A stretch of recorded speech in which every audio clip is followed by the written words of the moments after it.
Hi, my name is Alan Stokel, and this is the very first episode of Cruising Lake Ontario. Now, we started out cruising Lake Ontario from Toronto, and to get across the lake, the very first place you go to is Wilson, New York, which is just southeast of Toronto. Now, the crossing took us about 5 hours plus, or it's about 55 kilometers. And by the way, when we refer to times, we're referring to going 10 kilometers an hour and taking the most direct route. Now, so if you're the kind of sailor who likes to tack and jibe and have the sails up all the time, it could very well take you quite a bit longer to get to all the destinations. Now, Wilson itself is a very pretty little harbor, and it is about 1.5 kilometers from the actual town of Wilson. So you will have to walk there. It's worth the walk. There's a supermarket that sells beer, and we'll just talk about that just so Canadians especially understand how the New York liquor laws work. In New York, food stores can sell beer, and to be honest, they have a pretty darn good selection at a reasonable price. They do a very good job. If you want wine or liquor, then you're going to have to go to a liquor store, which is also privately owned. Now, the town itself was a bit run down, rather old town. It was very important in the past, but now it's just sort of a sleepy little town. Mind you, back at the harbor, there are some really nice restaurants, and so there's lots of things to do and see in Wilson Harbor. Now, I will tell you one thing, and that is that before you check into your marina, make sure that you check in with U.S. Border Security. U.S. Border Security at Wilson, New York, have a video phone. And the video phone will allow you to talk to an agent.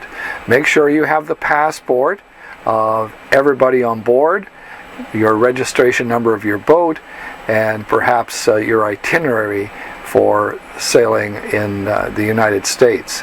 It's always a very, very good idea to check in first. In this particular case, it's absolutely imperative to check in first, because if you decide to walk to the video phone, you will find it's about a 5 kilometer walk. So just go past Boy 13, go to the state park, there's a video phone there, check in, and then go to your marina.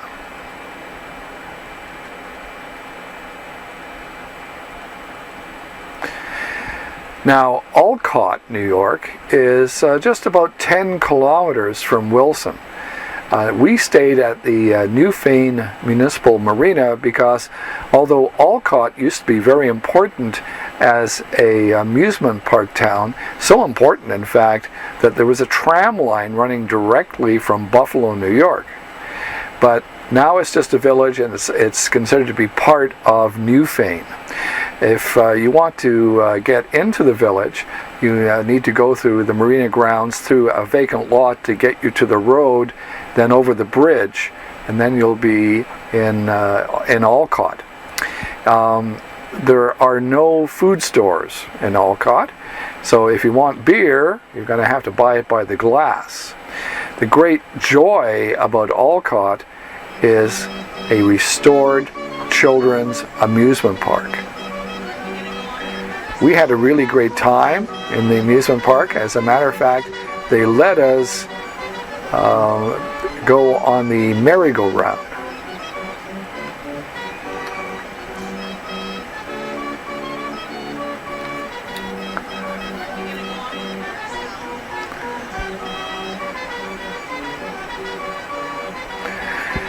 Now, one thing that we noticed while we were in the United States was that there were a number of really interesting signs that I was unprepared for. So what I did was I made a video of these signs.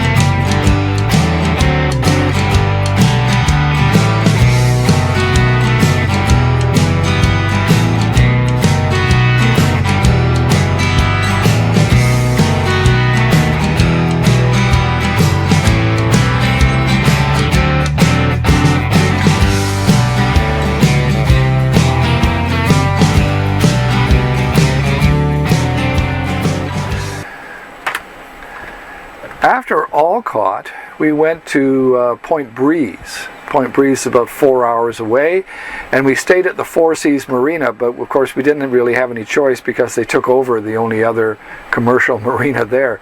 It's pretty basic. People were really friendly. It's mostly a fishing marina, but they did accommodate us as sailors. Now, we paid someone to take us into a town where there was a food store and a liquor store, obviously. And the following day, we decided that we would walk about 1.5 kilometers to where there was a boat rental. And so we could explore the river and go up the river where obviously a sailboat could not go. Turns out, of course, that there was a small general store that sold food and some fruit and vegetables right there, and of course beer. The trip up the river was really great because there was snapping turtles and blue herons and all sorts of beautiful things. Definitely worth traveling to Point Breeze, New York. Now, many people ask me what I use for resources, and I've got to tell you that I use one of the Ports books. These are the best. They're very thick, full of lots of information. They're not inexpensive, but they're worth it. This one, as you can tell from the cover, has had a lot of use. And they have information on the towns, what to do, the various marinas and clubs. Now, mine is really old, so some of the phone numbers were not accurate. And also, I'm not really sure why, it may be my problem, the GPS coordinates didn't seem to work for my particular GPS, but I'm not sure whether that's a real problem. Also, we used, on the internet, we used Active Captain, which is a very good resource. For weather, we used Weather Underground, as well as various government agencies. In the United States, for instance, we used NOAA, NOAA. Lots of good resources for sailors. Well, so far, we've managed to cross Lake Ontario, stay at a really pretty area called Wilson Harbor, then sailed east to the town with the amusing past called Olcott, and then to one with a great name called Point Breeze. So here's what I would like you to do. Please like us and subscribe to this channel. And then join us next time when we explore the towns and villages on the New York side. My name is Alan Stokel, and thank you for watching. Hi, I'm Alan Stokel, and welcome to Budget Boat Cruising. This second episode on cruising Lake Ontario is from Point Breeze to Rochester, Sodus Bay, and Fairhaven. Now, after leaving Point Breeze, which was probably a pretty small community, as communities go, we ended up in the big city, and unfortunately it was like late Saturday morning, going down the river in Rochester, and it was quite the experience. Lots and lots of boats, lots of hustle and bustle. We actually did plan to stay several nights, but we only ended up staying overnight. Because we just couldn't take all the big city. Rochester is full of history, entertainment, but lots and lots of hustle and bustle. To the point where I totally forgot to take out my camera, so I have very few pictures of Rochester. It's the Shumway Marina was the marina that we stayed at. It's big, it's busy, it's crowded. It has a bar with entertainment, which was not bad at all, actually. And it is close to shopping, which is across a field. There's a supermarket, there's a liquor store, a couple of restaurants, and a pharmacy. It's still a long way from downtown Rochester. It's about a $40 taxi ride if you wanted to go down. Actually, the trip to Rochester was worthwhile, even just to restock, because everything was there, and we ended up actually having a nice meal out, because we'd been eating from the galley for a number of days. From there we went on to Sodus Bay, and Sodus Bay is another resort community, but without supermarkets or liquor stores. It's very nice. It definitely is a resort. The Sunoco gas bar actually sells a few groceries, but the bananas are $1 each, so watch out. We actually ended up at Sodus Bay for several days because we were waiting out a storm. Now, we stayed at Catlin Marina, which is more like a yacht club than a marina, because it has a boater's lounge, a pool table, shuffleboard, videos, complimentary coffee. Now, a strange thing, a resident boater, seeing our dilemma, where we were paying $1 for bananas, just decided to give us the keys to his truck to allow us to go into town and restock. That person didn't know me or my wife Marlene from anybody, so I guess I could have stolen his truck. Or I could be an axe murderer. I mean, I don't really know. But anyway, I really thought that he, like many Americans we met, were very polite and unbelievably accommodating. And downright generous, as a matter of fact, at some times. So, while waiting for the lake to calm down a little bit, we got a chance to explore Sodus Bay. And we took in the local scene. We checked out the Lighthouse Museum, the beach, the lovely old houses, and of course there are lots of good places because it's a resort to eat and drink. Matter of fact, on the weekends it tends to be rather busy. Now, people ask me, what charts do you use? Well, I love these Richardson charts, but you know something? There's so many apps these days. I want to talk to you a little bit about route planning apps that I have on my tablet. I made this video for this old fiberglass boat that I'd like you to watch. Well, here I am on the back deck planning some navigation for our next trip, our next cruise down Lake Ontario to the St. Lawrence River in the Thousand Islands.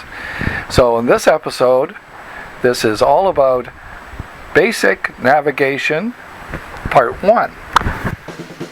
Small boat cruising shouldn't just be reserved for the rich. I believe we all should be allowed to take the time to enjoy the adventure.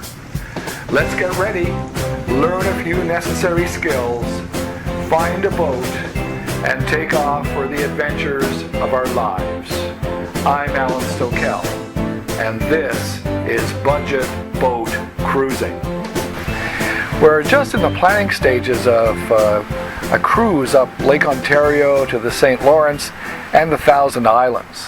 The Thousand Islands is this great cruising area between Kingston, Ontario and Brockville, and spans the Canada-US border. There are hundreds of great anchorages and many dozen marinas, so it is a doable, great adventure for anyone, even if you don't have a boat and you have to charter one. Here's a good way to familiarize yourself with the area you're going. You can go online, but I actually prefer these books. Now, this one is called Ports, and it's a great book with lots of info on anchorages, marinas, towns, restaurants, things to see. I'm not quite as crazy about the Waterways Guide, as it's more condensed, but their online presence is awesome. Waterways Guide. Also helpful online is Active Captain. They have online guides and they have reviews of anchorages and interactive charts on their website. They also gave me this great hat. Now, this is the 21st century, so I'm going to be using some apps on my smartphone or on my tablet. I have a review of a few of these apps if you want to watch them here.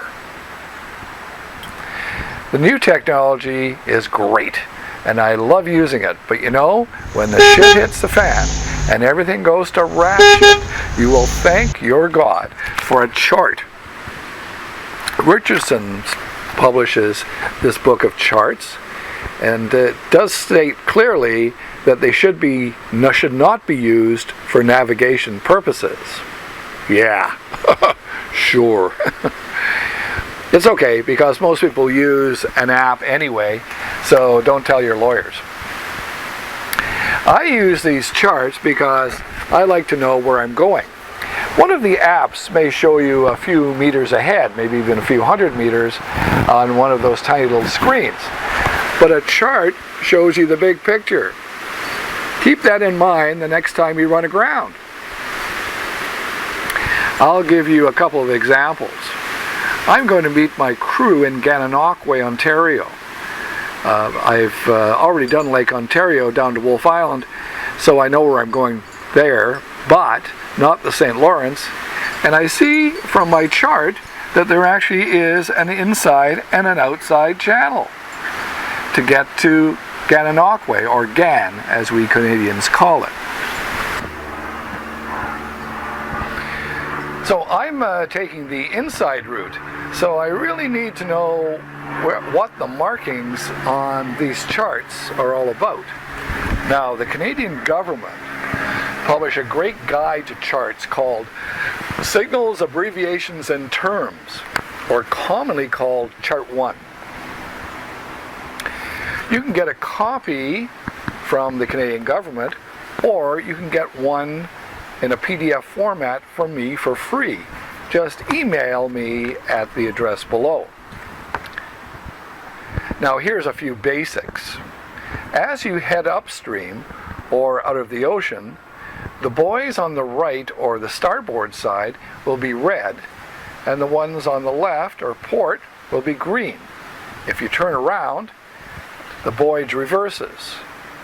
Ones that are both red and green indicate that it's where two channels split. Please make sure you know all your voyage information before leaving. Now, please do make a float plan before you leave, including your name, the name of your boat, the type and the size of your vessel, and the approximate date you plan to be at various ports and anchorages, and send it to friends. If you would like a sample, just email me. So, thank you for watching. You might be interested in some of our other videos. How to predict weather, for instance, very important when you're sailing. Cruising the North Channel. It's another cruise, a little more ambitious than the Thousand Islands. Or, if you like, head to our sister channel, Grampian Marine, to check out how to maintain and look after an old fiberglass boat. I'm Alan Stokel. Thank you very much for watching. Okay, well, here we are back. After Sodus Bay, we went to Fairhaven, and Fairhaven certainly lives up to its name. It's in Little Sodus Bay, and on the recommendation of a number of people we met at the marina in Sodus Bay, we decided to stay at the dock at the Pleasant Beach Inn. In 2015, this is a real bargain because they're still charging $1 a foot, while we were paying up to $2 a foot for a slip with water and hydro. The hotel is a B&B. There's a truly excellent restaurant, and if you enjoy microbrewed beer, they have a fairly good selection at that restaurant too. I recommend sitting out on the patio looking out over the bay.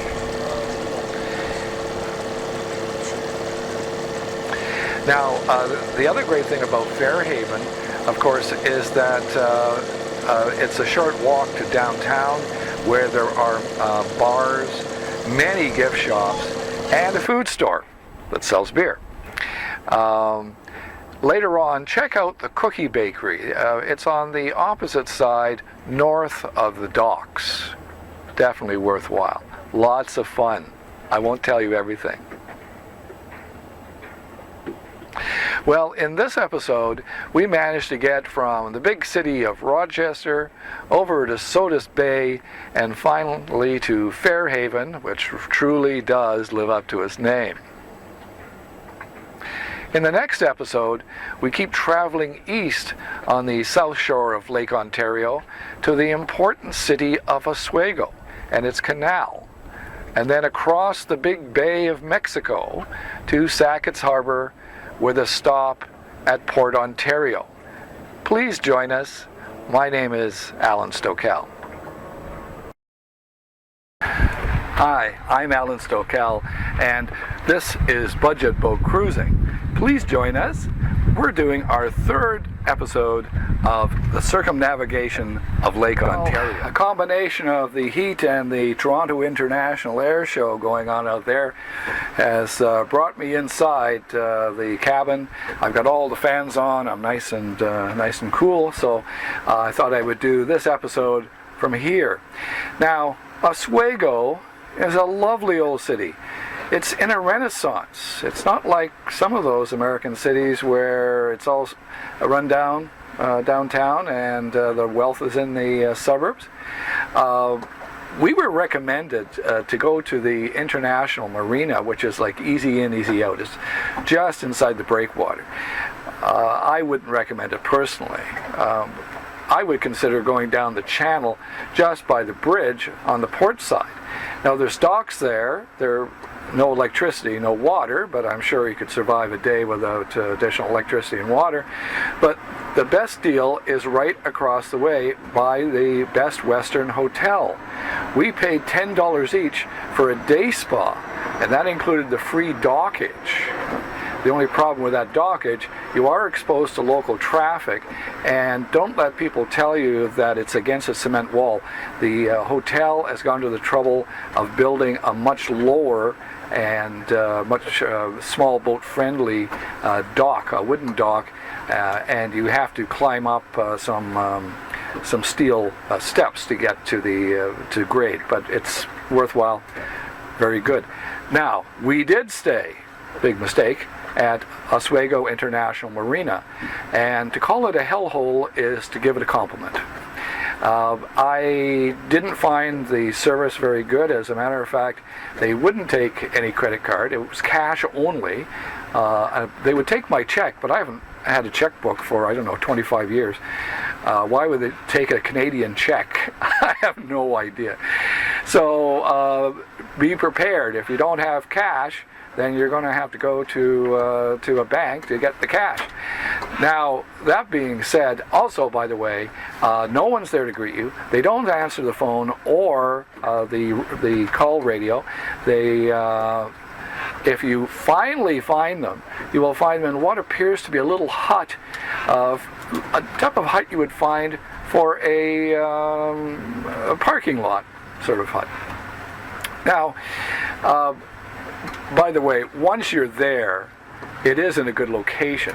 So you're very convenient, you're close to the lake, there's a great bookstore nearby, there's a liquor store there, some great restaurants. I really recommend the Thai restaurant, by the way. And but they have no services, gas or pump out. You have to go back to near the Best Western Hotel for that. Now, if you're going down the canal into the intercoastal waterways, there is a crane at that marina right by the hotel, so you can demast.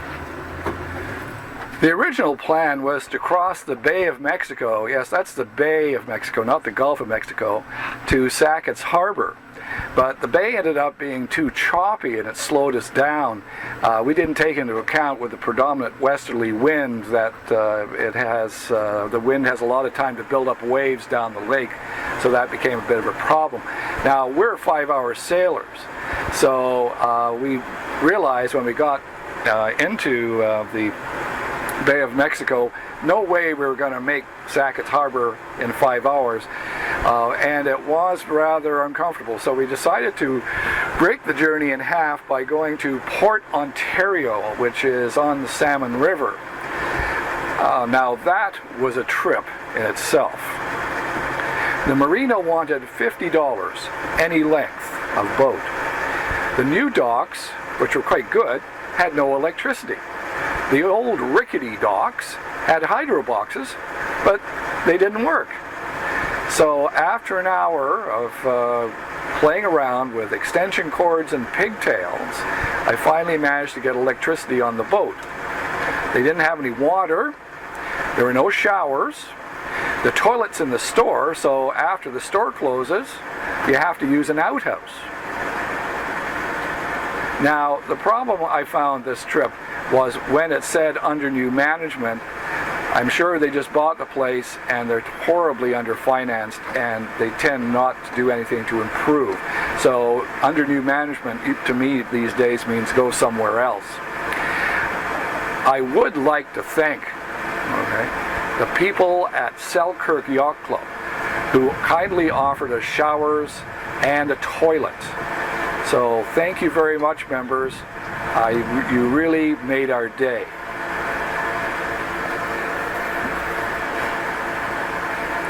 So what do I have to say about Port Ontario? No shops, no food, no restaurants, no nothing. So we ended up ordering in pizza and we had it delivered to the dock.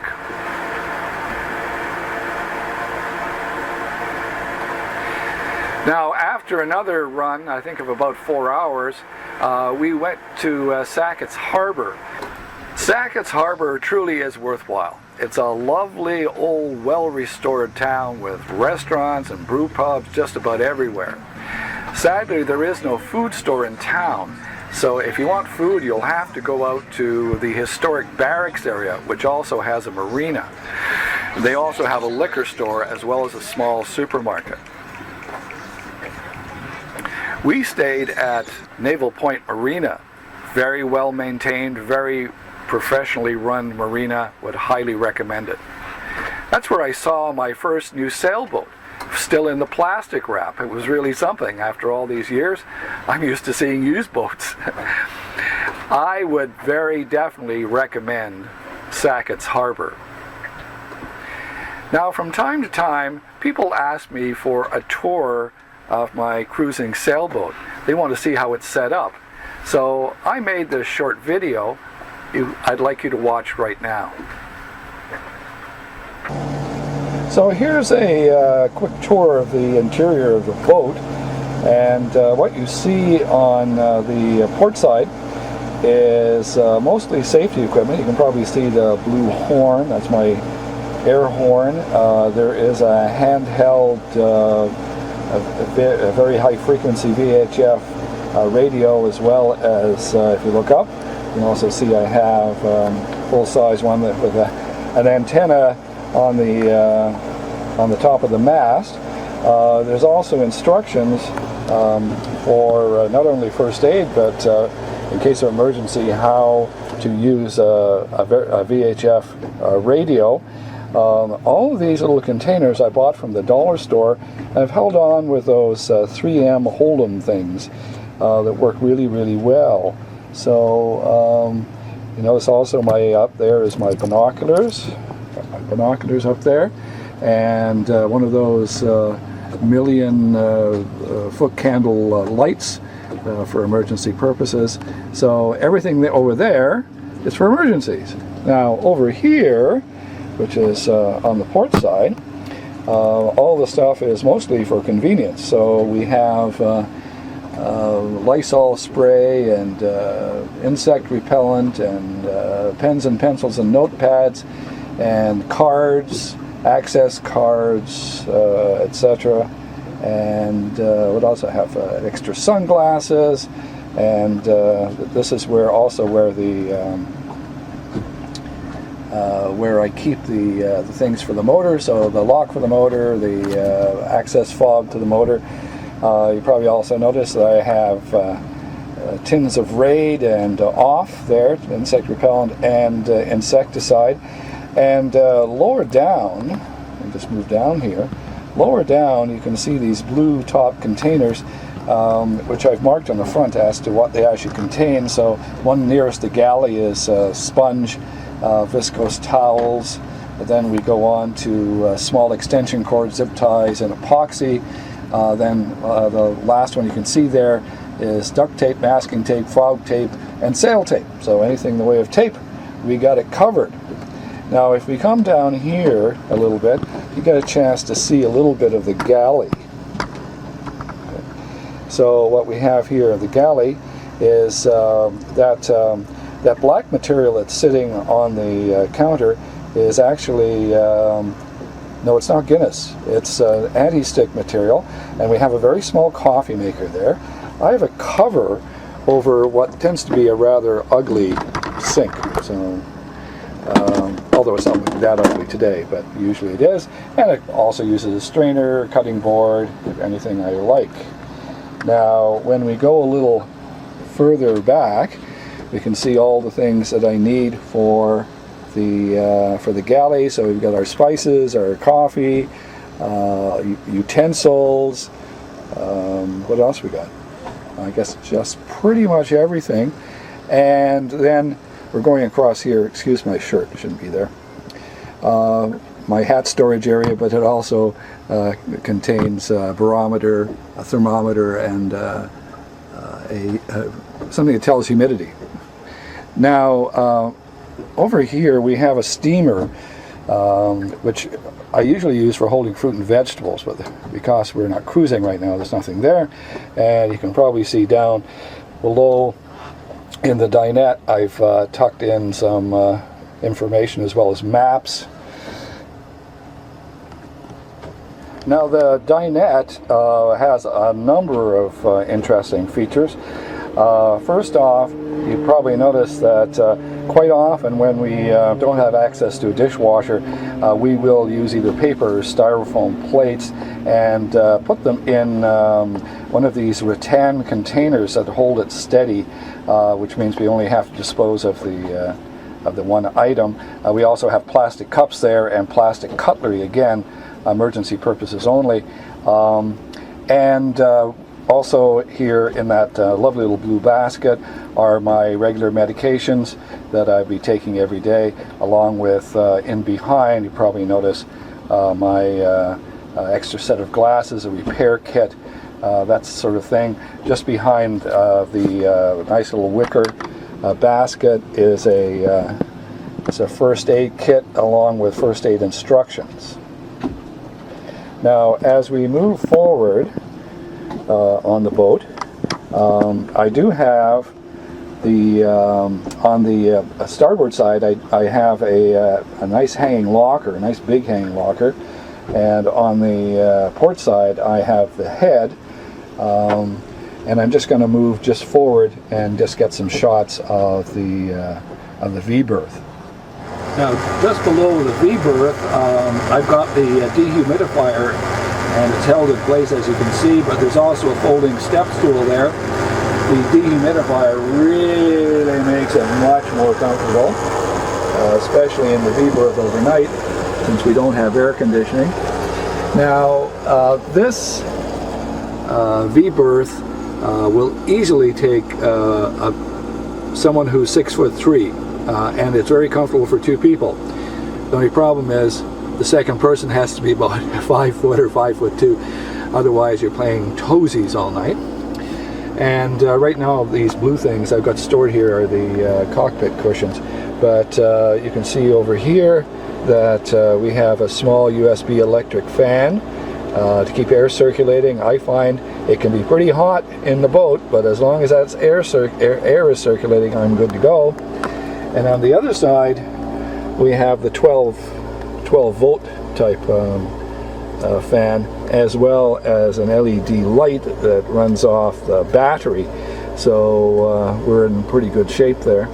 If you look over here, we also have a smoke detector, which I think everybody should have, and LED lights for the bathroom. So if somebody wants to go to the bathroom, just push the button, turns on the LEDs. Okay, so there is the head. It's a small space, there's no question about that, and above it we have paper tissue, towels, toilet paper, and then all the items you might need for your personal hygiene when you go to the shower. So everything fits in there. We've got a nice window and a vent, and you can probably just see those attractive LED lights that I have on the ceiling.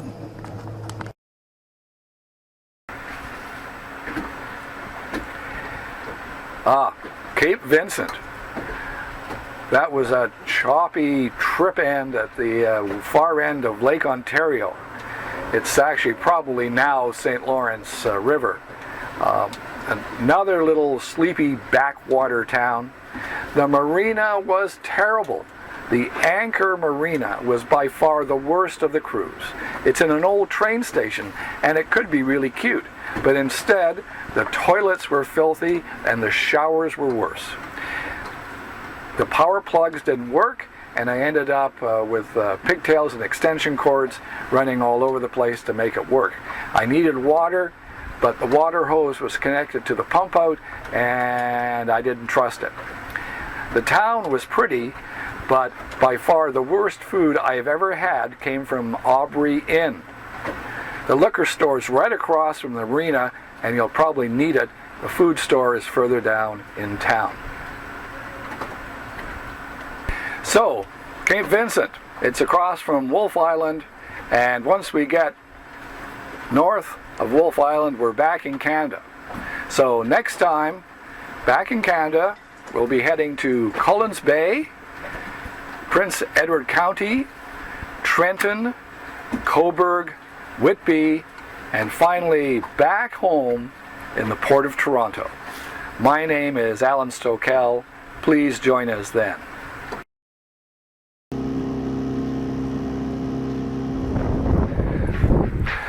Hi, I'm Alan Stokel, and welcome to part 4 of the Circumnavigation of Lake Ontario. This time we go to Cape Vincent, Collins Bay, Picton, Trenton, Cobourg, Whitby, and home to our home port of Toronto. This is budget boat cruising.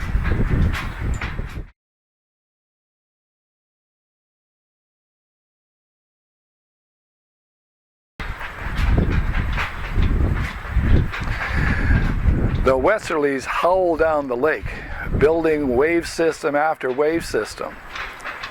It's another choppy trip. By sailing off the waves, we reduce the yuck factor, but we had planned to be in Kingston.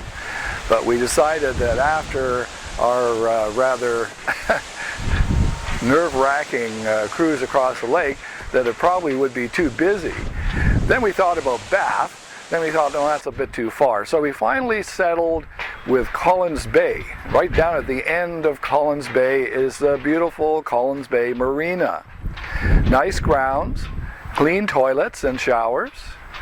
You can walk to the supermarket, or you can take a taxi or a bicycle for beer, but the wine and liquor store is a bit too far to walk, so you're definitely looking at a bike or taxi.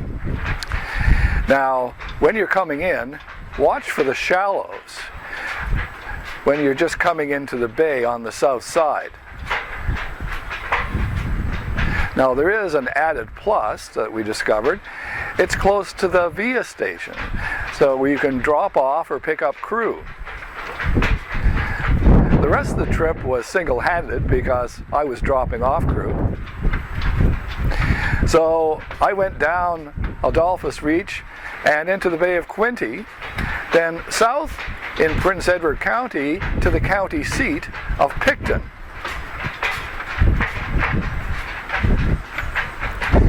Last time we stayed in Picton at the tip of the Bay Marina, it was a real hellhole. It was a bit choppy, and I asked for help to get up to the dock. The woman was waiting at the end of the dock, but offered no help. All she had in her hand was a POS machine, so she could use my credit card. The washrooms and the showers were filthy. The woman disappeared, and there was no staff. This year, they seem to have a live-aboard dock master. I didn't check the toilets. Instead, I stayed at the municipal marina, which is just sort of an abnormally high wooden wall. I had to step off the cabin roof to get onto the ground. The staff's very friendly. The washrooms are clean. And it's just steps from Picton. Picton has a great downtown. Fabulous bookstore. There's a supermarket. The liquor store has temporarily moved downtown. Why they're going back to their old position, I have no idea. Two things about Picton to Trenton. First is Forester's Island. It's just south of Deseronto. Follow the boys around the north end. Don't be tempted to cut through.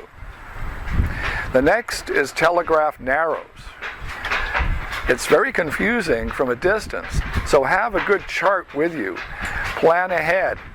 Know where you're going. Now, I hate bridges. The short ones you have to wait for until they open, but the tall ones you just sail under, but it's nerve-wracking. Now, one of the best marinas on the lake is at Trenton. But follow the boys carefully or you'll have prop weeds. Those with inboard motors say that reversing at speed will clear the weeds, but it never seems to work for me, so I have to pick up my outboard and take the weeds off the prop manually. Not a lot of fun. The marina at Trenton is like a club with clean washrooms and showers, a lounge area, free wash and dry, and you can walk to downtown Trenton with supermarkets and a liquor store.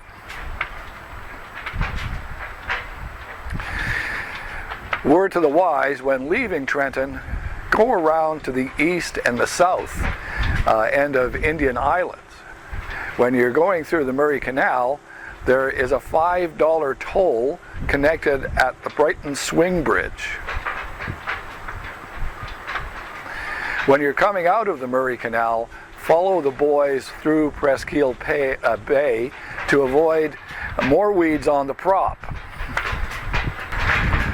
Now, both Port Hope and Cobourg have beautiful downtown areas. The difference is that Port Hope has a hellhole of a marina, while Cobourg takes all the glory, and you can walk to it easily from downtown. There's restaurants, supermarkets, a liquor store nearby. If you have never been before, plan to stay an extra day. Now, I left the marina pretty much at the crack of dawn and sailed to Whitby Harbor. The marina is pretty, and the services are good, and the toilets and showers are clean. There is a pay laundromat, but there's also free barbecues and free bike rentals. You can walk to supermarkets and liquor stores. Now, if you're just visiting Ontario, you may be trying to figure out what it is with the LCBOs. LCBO, Liquor Control Board of Ontario, sells beer, wine, and liquors. All the profits go to our free provincial health care plan. So keep drinking. And you can buy beer there. However, the privately owned, brewers retail, all they can do is sell beer. You may find some beer in large supermarkets in the coming year. So here we are heading back to Hogtown, the Big Smoke, the center of the universe. To get to the inner or outer harbor from the east, you have to pass around the Leslie Street Spit headland. Now, I dock at Outer Harbor Marina, which is convenient for me. It has clean washrooms and showers. There's free parking. There is a pay laundry. But it may not be convenient for you unless you have a car or a bike, because it really is out in the middle of nowhere considering it's downtown. Now, there is a supermarket and a Canadian Tire store and some fast food within walking distance. It's about 1 kilometer. The beer store is about 2 kilometers, and I think the liquor store is about 3. So I hope you enjoyed all 4 parts of this series. Please subscribe for more. My name is Alan Stokel, and this is Budget Boat Cruising.